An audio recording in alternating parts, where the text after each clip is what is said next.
All right, good morning, everybody.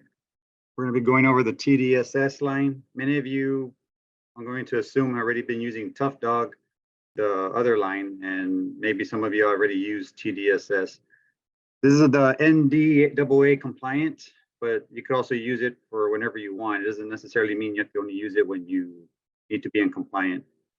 There's features on there that you could compare to the regular TOUGHDOG NVR, and we'll be showing the differences. I'll be showing you when I'm going through the settings, and you'll be able to remember how you're doing it in TOUGHDOG NVRs and compare it to the TDSS. So if you end up liking some of the features on this one, you can buy this one. But most of the time, people are buying this product line when you need to be in compliance with government or state projects. The website is tdss-us.com, and this webinar will be just focusing on the latest 2 or 3 products, which will be right here. I'm going to be showing you the NVRs. I'll be showing you the 4K panoramic camera, the fisheye, and I'll be showing you the PTZ. Everything I show you on this indoor PTZ also applies to the outdoor PTZ. Let's see. I'm going to be first showing you as if you were standing at the NVR. And then after about 10 minutes of going through all the features, I'm going to switch to as if you were doing it on a browser on a network. Sometimes you get to a location, you're putting the NVR in the closet, and you don't even using a monitor or a mouse because their IT closet, it's too hard to be using the interface locally. So I'll be showing you from the browser if you get on the network, but some people also like to see it from the NVR when you do have a monitor. So let's go ahead and get to that part. Okay, like I said, this is a basic system right now. I'm just showing the 6 cameras. We have the fisheye in the showroom, the PTZ with the dual lens in the showroom, the 4K, audio. Okay, so then the 4K panoramic back here in the this is where you guys park. If you are from the South Texas, you recognize this parking lot.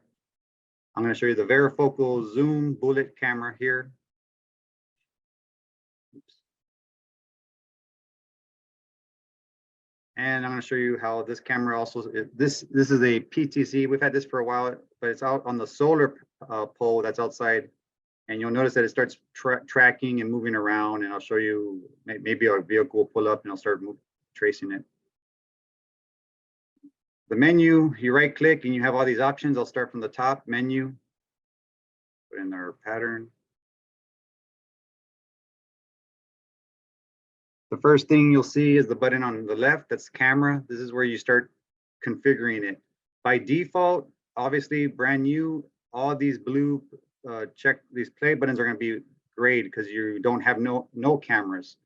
So if you're buying an 8-port NVR or 16 or 32, you'll notice that it comes down here. It'll say 1, 2, 3, 4, 5, 6, 7, 8. It's going to have the default as D and then IP camera number 7 and 8, like you see here, because I'm not using it. So when you're wanting to configure channel 1, you would click D1 and you would then say cam config. It then pops up and it starts finding everything that it sees on the network. Depending on the one that you double click is how it's going to try to assign it to that channel always. So a lot of people have confusion because on TOUGHDOG NVR, whenever you double click it, it throws it down to the bottom, and that's how you kind of arrange them. Many of you will know what I'm talking about when it comes to TOUGHDOG NVR. Whichever one you're double clicking, it starts throwing it in order down below. With TDSS, it's more, you're able to just pick the line you want and assign it right there. So that's a cool feature.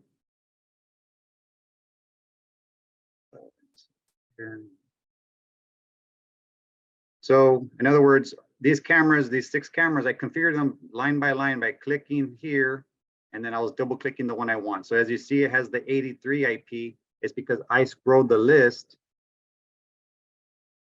and I saw the camera that I wanted to put on port number 2. I double clicked 83 because I wanted it to be that camera with the 2 lenses. It tells you right here it has 2 lenses, but again, you would recognize it from the model number. You double click it, I put the password, and that password you you would assign it to the camera if you want, and then you make sure the NVR and the camera use the same one. So when I double click it, it then assigns that camera there.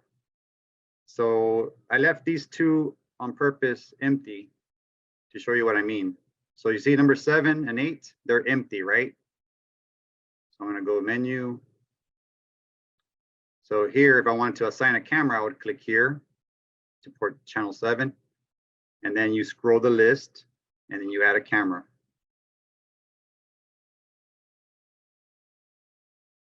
Oops, there we go.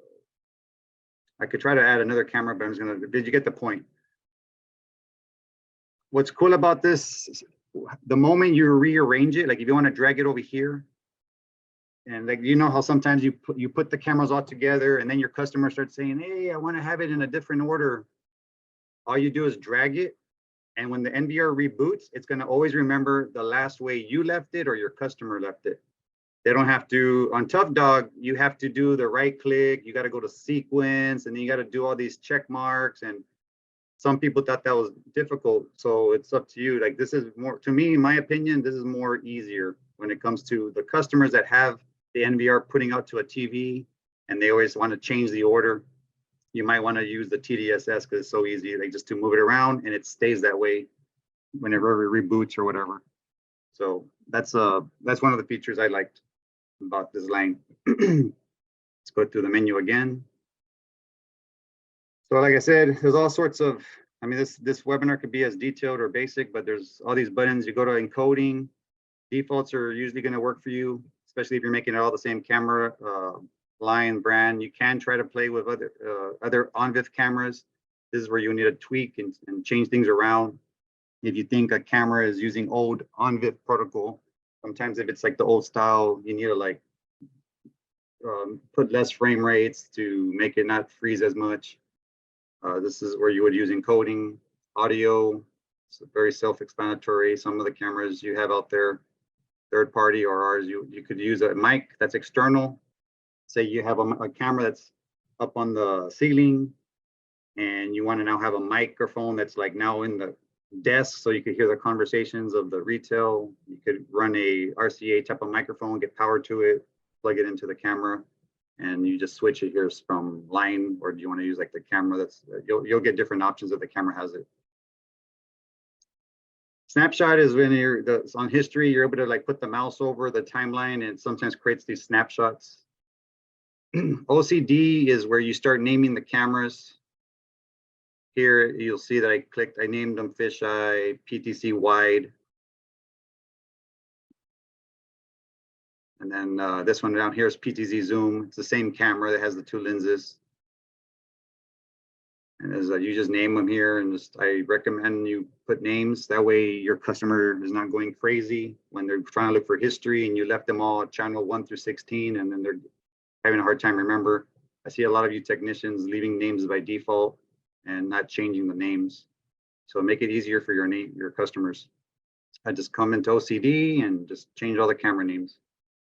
Image is where you can mess with the contrast, exposure, all this, the settings there. Usually default's good, but sometimes if you need to change it out because for whatever reason, you could try to see if it looks better if you mess around with it. Privacy mask, let's pretend, it's very rare when I use it personally, but there's been times where a customer says, I want to record the entire lobby with my receptionist, but I want her to feel that I'm not invading her privacy. I'm not seeing her if she's fixing her blouse, but you need to have a camera because it's right on top, because that was the most easiest place to put it due to the ceiling. I've had it happen where like people want to block it out. So this is, you would like block it out. Let's say Araf, you would click it like that, and that's how it's going to record. Or like say there's the customer, the receptionist sits there and you want to show privacy, but you're getting still the lobby. So that's how you would use privacy. These are features you could talk about to your customers, and you never know. That's one of the things that could get you hired compared to the other guys not offering it.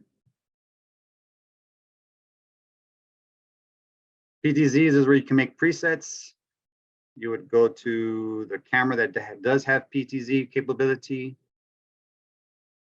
And for example, I moved this PTZ, you first move it, and then you say set, you click edit, you say save, but I'm just gonna go ahead and say go for now. And you'll see how it goes to the gate. But if I wanted to make another preset right now, I'll first put it over here. Let's call it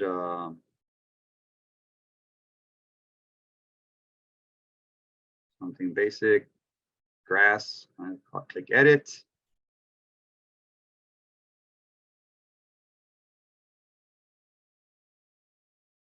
Grass.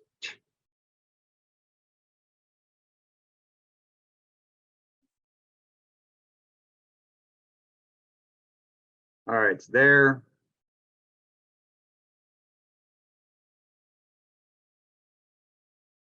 All right, so I've tested it. Now when you make tours, or if you want to set auto tour or homes, you now have, this is where you would come to easily set your PTZ presets.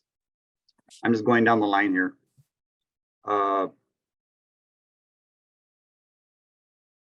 VCA, this is kind of the AI terminology. If you're used to TOUGHDOG AI, this is what they call their AI. It's VCA. So you pick a camera that has it.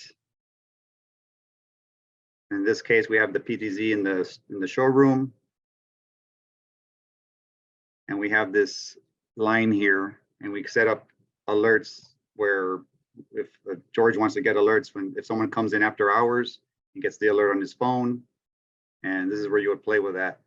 But this webinar is more about going through the TDS line, but this whole AI is a whole discussion in itself. So I'm just gonna just keep on going through the settings of the NVR. Oops.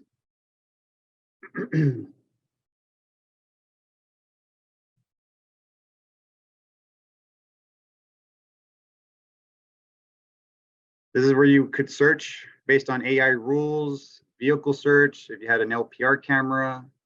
They're very self-explanatory, but it has to be where you have the certain camera that would enable those search options. Network basically tells you DHCP. It's telling me the IP right now, and I'm going to show you how I log on with my browser using this as well. And this is the platform, the same way you're used to in TOUGHDOG. Oops. There you go, right here. So this is where you would go and scan the QR code and add it to the TDSS app, Guardian app. And it's just exactly the way you're used to on TOUGHDOG.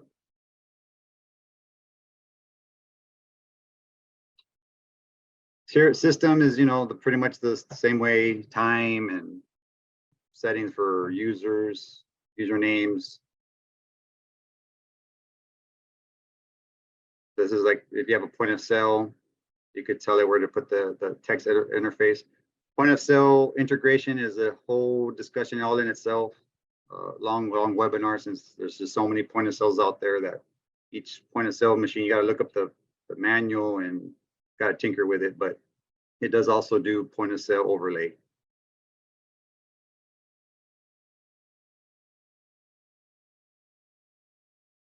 Back up, you come here if you want to just back up all the files. It's real self-explanatory. Click it. You say search, and then it'll ask you if you have the USB in there. Back up to it. All right, storage. This is an important option. A lot of y'all leave it on normal, which is fine, but then you run out of history quicker. I recommend, if you want to, you can change it to motion, and you'll get longer time storage for your customers. Right now, I'll go to play history. I'll show you what I mean by that. I had left this demonstration on normal yesterday, and then today at 8 in the morning, I told it no more normal, only based on motion. So I'm gonna say playback. Click here. Oops. Let's go ahead and turn on the panel outside.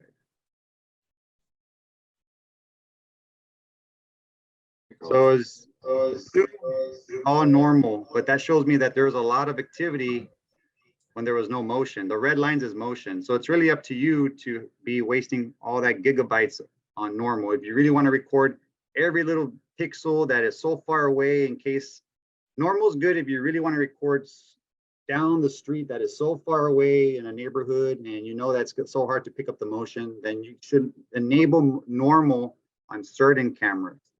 I don't like, for example, the inside of the storage, the showroom, there's no reason to have it on normal when motion is so easy to be detected inside cameras that are inside of the building. But I see a lot of installers always leaving normal on 16 cameras, and then their customers are complaining to you guys, hey, the system's only giving me 10 days. Well, you should enable normal on maybe 1 or 2 cameras that really need it, that are trying to see so far away that it's hard to pick up motion. So I'm gonna go ahead and click here, basically.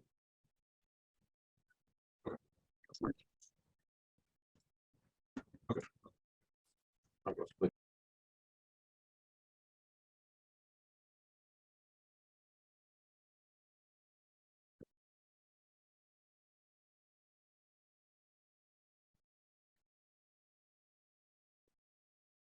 Around 8 o'clock, and move the camera down. There we go, 40. I did the thumb wheel on the mouse to expand the time easier, so that way you can see. All right, right there, it's finding the motion. That little gap is finding. I have the settings set to record 10 seconds before the motion. And so it's recording the 10 seconds before I drop the camera down. And any second now, it should be dropping down. Actually, it was recording that truck. There we go.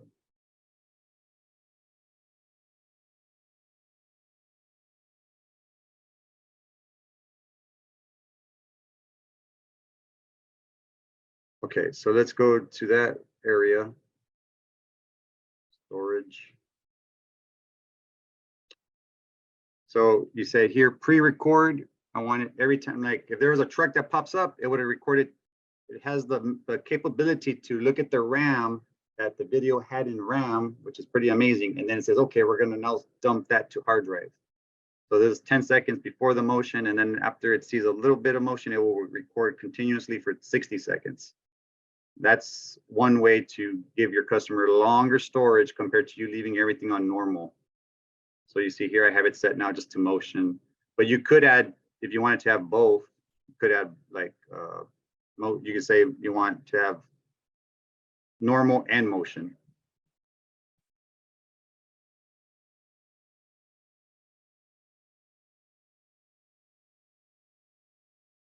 There you go.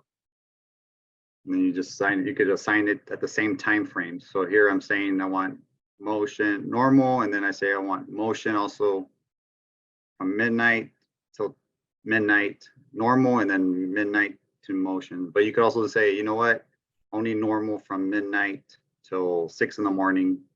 It's very flexible. But 90% of the times you should be fine just saying motion and then making the sensitivity very high at 80 to 90% or whatever, and you're gonna pick up. In other words, even if you record a little bug or birds, that's gonna help you catch stuff anyways. You're still saving space compared to recording every single second when there was no birds, is my point. So it's up to you of how you're gonna design and customize your motion plan. And I say this only because there's a lot of customers out there that say they wish they had more days. And it's all because when you guys did your plug and play and next, you're not taking time to take it away from normal. You're leaving it on normal. And so just ask your customers, be upfront with them. Say, hey, do you want me to leave it where it's recording every second just to record something that was so far away? And if they say, and you tell them, hey, you're gonna have less days. And then if they tell you, yes, I want everything, and I don't care if it's less days. And if they tell you that, then leave it normal, do your plug and play, next. But if they tell you, oh no, I want to be able to, like, you know, get more than 10 days, and you gotta start trying to like now optimize that 2 or 4 terabyte hard drive, or just put double hard drives and leave it on normal. Okay, here's storage.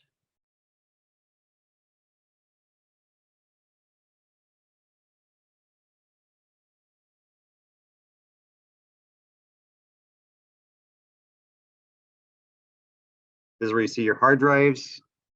You could format them when you add a new one, or sometimes you have a hard drive that you're taking from a computer for whatever reason, it's formatted in something that was not working, plug and play, you'll come and format it here.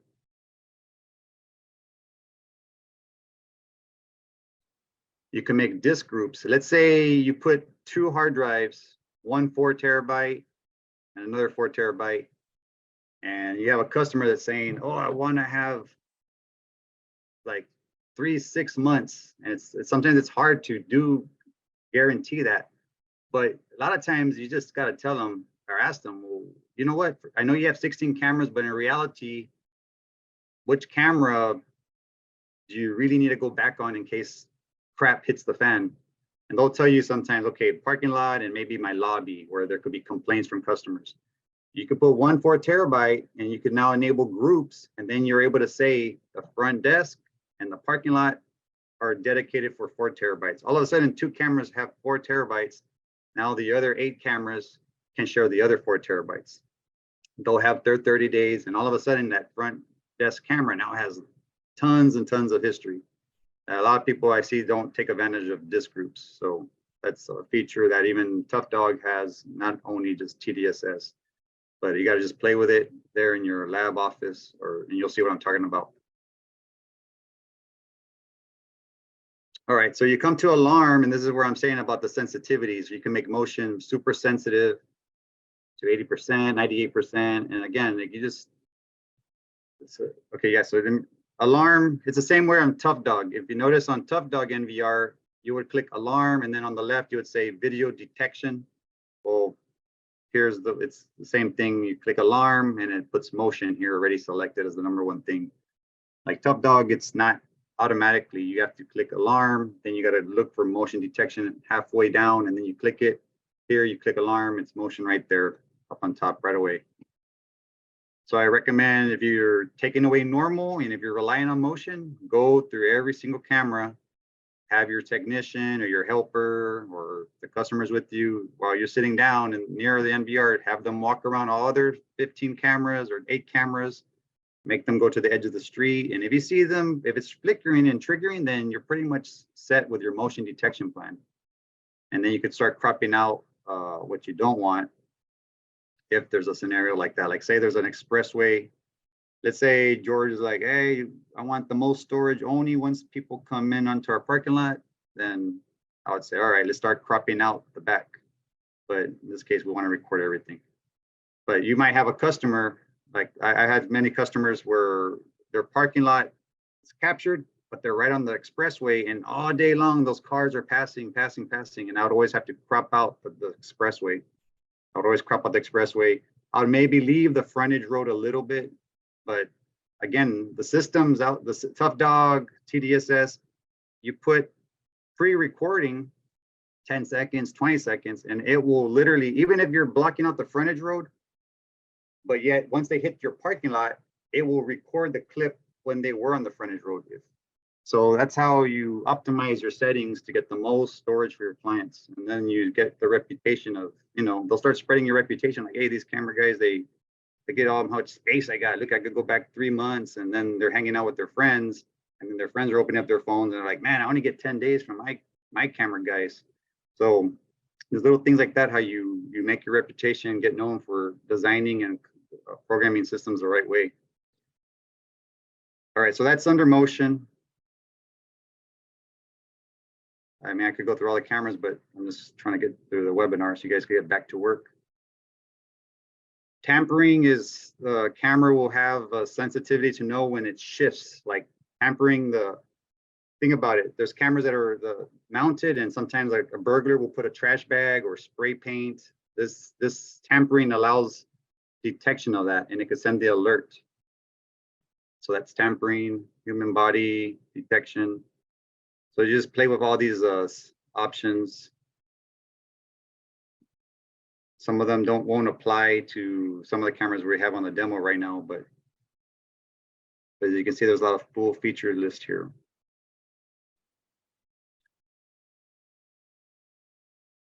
Maintain, this gives you the same way TOUGHDOG does. You can back up your settings. Like all the configuration I already did, I want to back it up just in case you feel, what if your customer accidentally says factory reset. If they have the admin password, you could always save that one file. Make it a good habit after you configure an NVR, back up. That's what I do. I always back up and save my files. And it's a very small file. And then you have a folder for yourself. And then if the customer ever, you never know, let's say the lightning storm burns it out, insurance gives them money, they buy a new one. You don't have to spend their 2 or 3 hours doing it all over again. You'll remember you had a file, and then you buy another TOUGHDOG TDS NVR, slap it in, and boom, you just finished the job just as fast, and they're paying you. And it's all because you took advantage to do things and go through your system. There's a lot of features that you guys are not taking advantage of. You got to use them to make your life easier. So you click backup, and this is where you would say you want to back up either the configuration files or video files. Restore.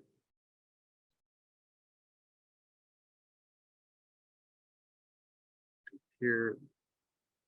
So this is where it gives you information about your hard drives. And you just, what I'll do now, just to make the more time useful, I'm going to show you how everything, I'm going to go through it again, but I'm going to show you now if you're on the network and you were not on the NVR. So here I'm on 215. Go ahead and exit out of this.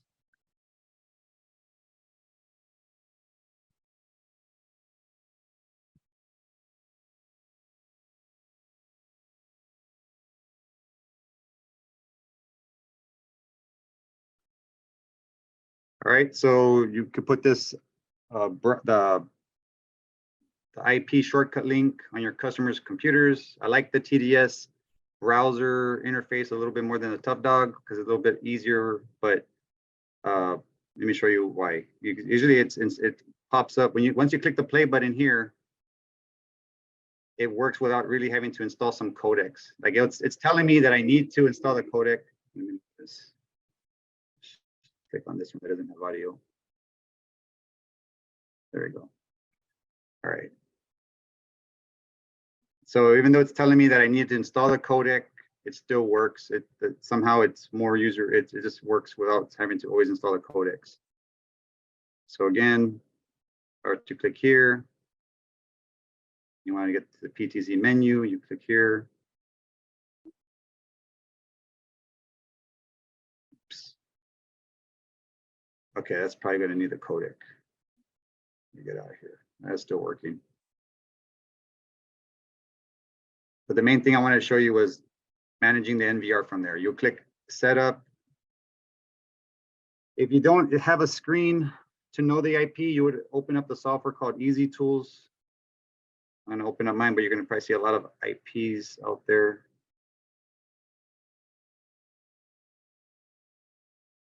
Let's see. All right, so when you're doing this, you're going to see you won't see as much.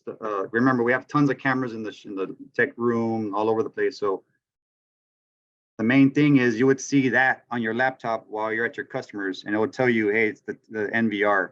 That's how you would figure it out. If you happened to take an NVR, first of all, I would recommend every time you buy an NVR, whether it's TDS or TOUGHDOG, you turn it on at your office, set up as much as you can, your admin, and then you take it to the location. But if you literally are buying an NVR here and then you're taking it to the customer's location and now you're struggling, like, oh man, we're not going to be able to use a monitor, a mouse, put the NVR into the network, open up the software, and you'll find the IP. It will detect it. Then you would just type the IP like you saw me and then get into it with the default admin password. They'll tell you to change the password. And then you can start doing everything like as if you were at the NVR. So by deep, again, it looks a little different, but it's the same thing. So let me try to show you camera. This is where you would click camera and you start here. It's an 8-channel NVR, and you would start clicking configure and adding, it'll scan and you would add the cameras like the way you saw me doing on the NVR earlier. I'm just trying to now show you how it is from the browser, and let's see how many minutes we've been on the webinar. It's been 33 minutes. Let's see, probably talk about 10 more minutes. Same thing, encoding. I showed you encoding earlier. OCD is where you would name the cameras like you saw me. And sometimes, guys, it is going to be easier to use the browser to start naming things. Like you use the NVR to get some things up, and then you use the browser, the laptop to use the keyboard, and you can name things faster. Schedule, this is how you would say, you know what, I want 10 seconds and then 60 seconds after it sees the motion, the pre-recording 10. This is where you would say you want the motion, and you would apply it to all the days. Here's the motion I showed you earlier from the NVR.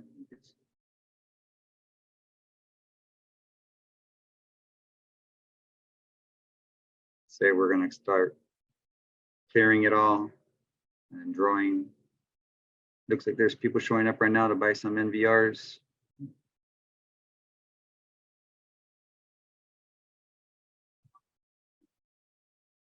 But yep, everything I showed you earlier, guys, is here. It's pretty, I could go through it and take more of your time, but it's literally very self-explanatory. I wanted to first show you on the NVR, since I know many of you are going to be using the NVR when you're installing.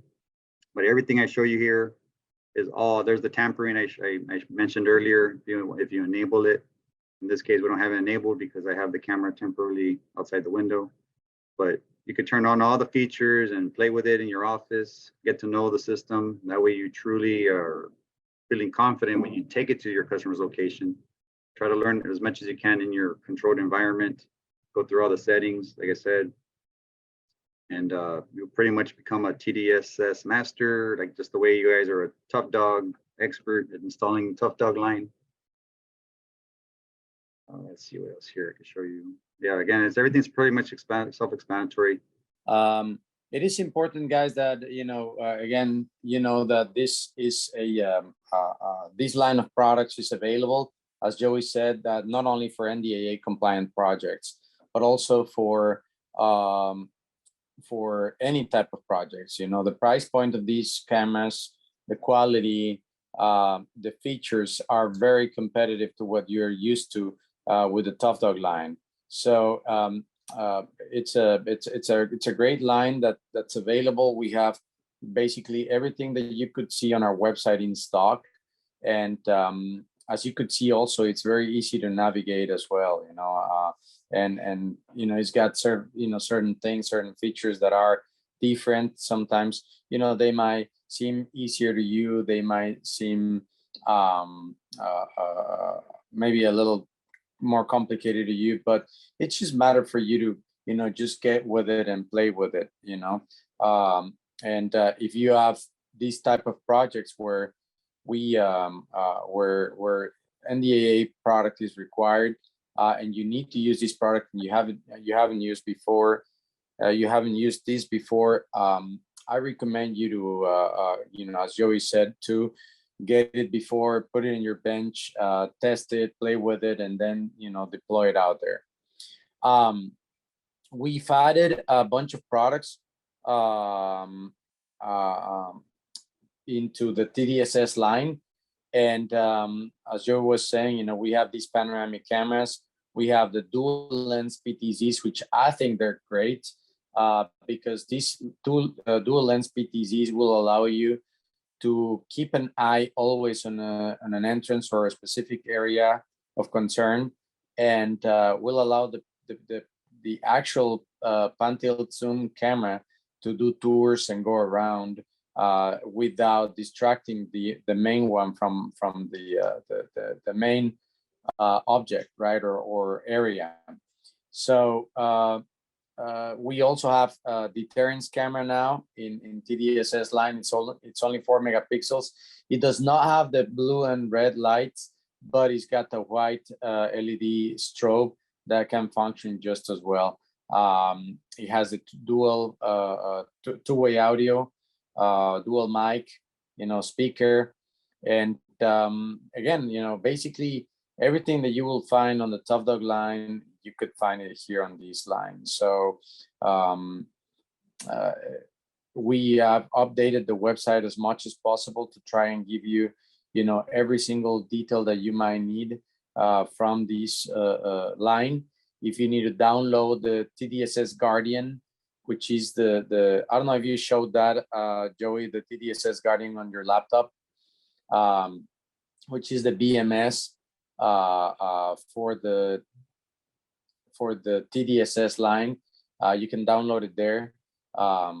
You can download also the Easy Tools, which is the little software that you use to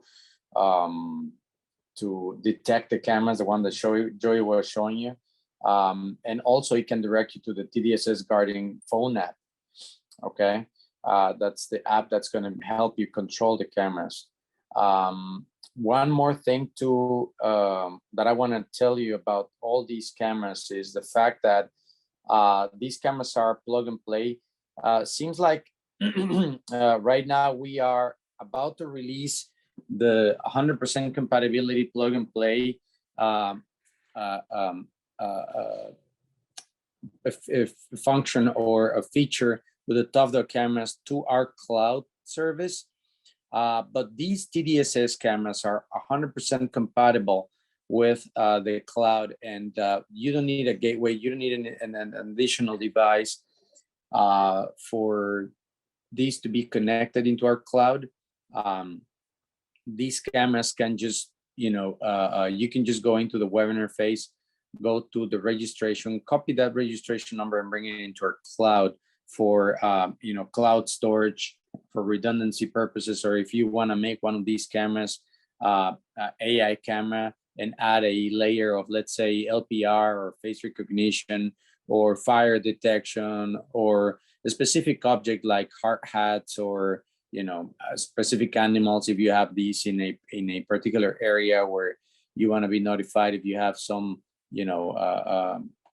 animals roaming around, you could have those cameras become smart with the cloud service. So also we are doing we are running some sort of a different type of a sales scheme where we're trying to sell, basically lease these cameras with the cloud option available at a very attractive price, guys. It is on our monthly specials. I would definitely encourage you to go to your sales representative and ask him about that, and tell him, hey, so what do I do? How do I lease some of these TDSS cameras with the cloud service? And they'll give you all the information that you need, okay? And then you can turn around and lease that to your customer. And remember, that will give you additional RMR if you already have some. But that's an additional, income stream that you could start doing and you could start getting with this lease opportunity. Now, the great thing about the lease is that, it just requires a 12-month lease. But if you continue with the lease, after that 12-month period, if anything happens to the camera, then you can come back and just exchange that camera, and we will give you a brand new one. And so that's also something that you can tell your customer, hey, as long as you pay for the lease and the storage of these cameras, then you basically have a perpetual camera there. If something happens to it, you don't have to worry about it. You will get a brand new camera. So those are some of the things that I believe that the TDSS line differentiates with the TOUGHDOG. But again, very solid line, attractive, plenty of features, and very easy to use as well. So you don't have any more questions, then I think that this is going to be it for the TDSS presentation. Thank you so much, guys. Have a great day. Have a great day. Bye-bye.